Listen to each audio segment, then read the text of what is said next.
For many years, I was in television. I've been in television since I was 19 years old.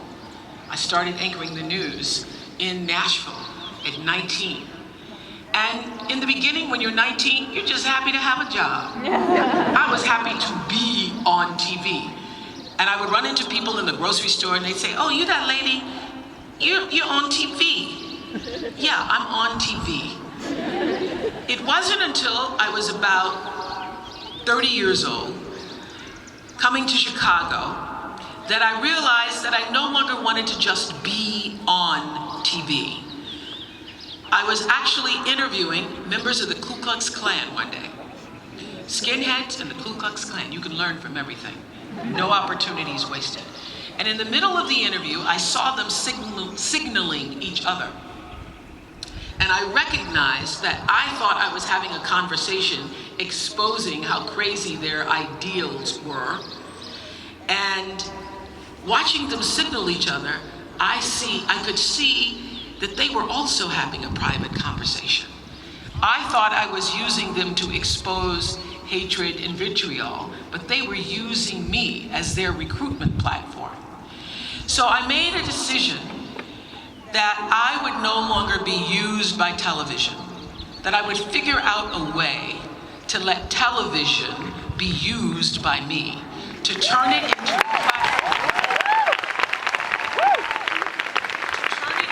platform that could be of service to the viewers. And in the moment of that decision, my life changed, because I no longer was just doing a show. I was no longer just being on a show. I made the clear intention to use every show to inform, to encourage, to inspire, to uplift, and entertain at the same time. And I decided that the notion of intention, knowing why you want to do something, not just doing it, but understanding the why behind the doing, could also change the paradigm for every show. So I said to my producers, I will only do shows that are in alignment with my truth. I will not allow myself to be put in a chair talking to somebody who I am not aligned in some way that I can present myself in truth. I will not fake it. I will not fake it.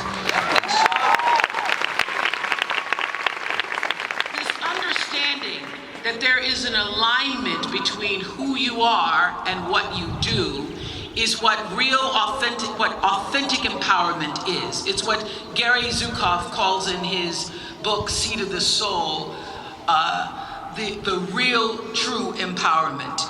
The only empowerment is when your personality, when you use who you are, what you've been given, the gifts you hold to serve the calling that you have been brought to earth to serve. So when I figured that out, the show took off. The secret is, how do you use yourself?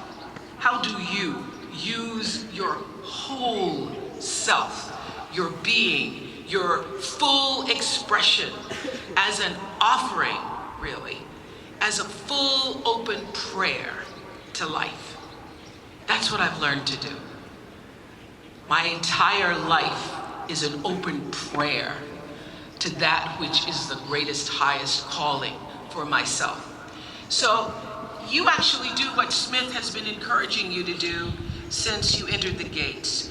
You shift the paradigm to service. Service, you say. You say to life, you ask this question. Everybody who is still exploring where to go next. You ask the question, how can I be used? Life, use me. Use me. Show me through my talents and my gifts. Show me through what I know, what I need to know, what I have yet to learn, how to be used in the greater service to life. You ask that question, and I guarantee you, Smithies, the answer will be returned and rewarded to you with fulfillment, which is really the major definition of success for me. If you ask the question, how can I be used? And then get still enough for the answer.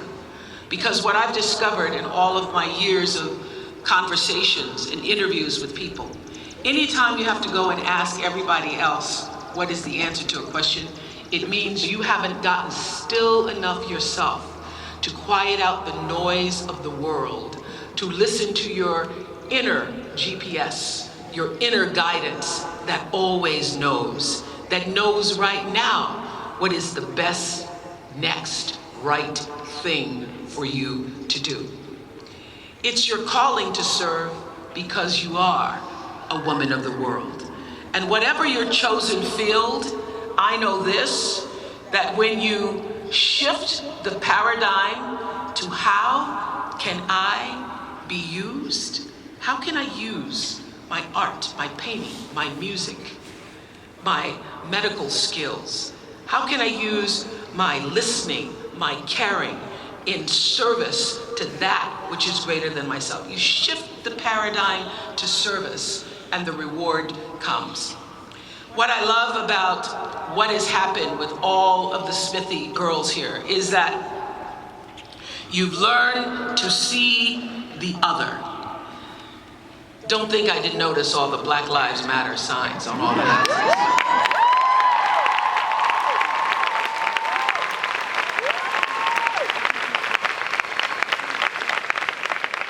Which I'm told you all, each house, through discussions and discernment, came to the conclusion that that would be the banner that would be carried throughout all of the houses.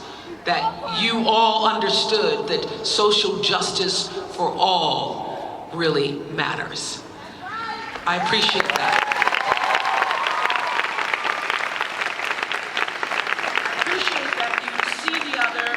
Notice the other and recognize that our differences make us whole, that our differences make us a whole nation, differences make us a whole wide world.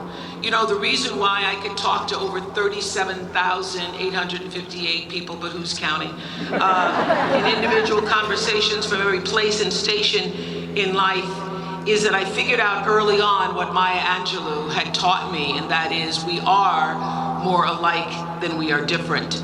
And the most important thing I learned, I want to share with you. I learned it through thousands and thousands and thousands and thousands of conversations every day, where I tried to be so fully present with every person, to see them, to hear them. And I started to notice early in my career that after every interview, no matter who I was talking to, the person would say, when I finished the interview, "Is that okay? Is that okay? How was that? How'd that go? Did I do all right?"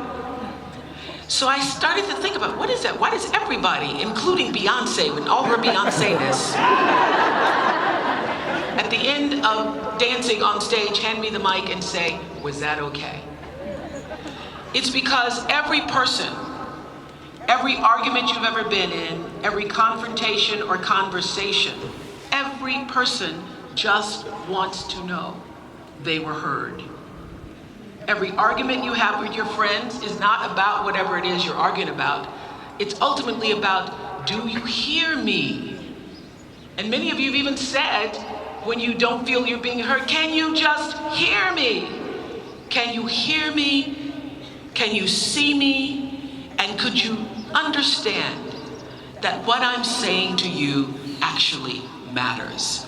And I have found that no matter what the conversation or the confrontation or the experience, if you can mirror back to that person, yes, I hear you, and this is what you're saying. Whether you choose to do it or not, just being heard makes all the difference. Being validated, because everybody wants to be heard. And what I've learned is when you can do that and create your work and your life based on an intention to serve with purpose, make it your intention to serve through your life with purpose, you will have a blessed life.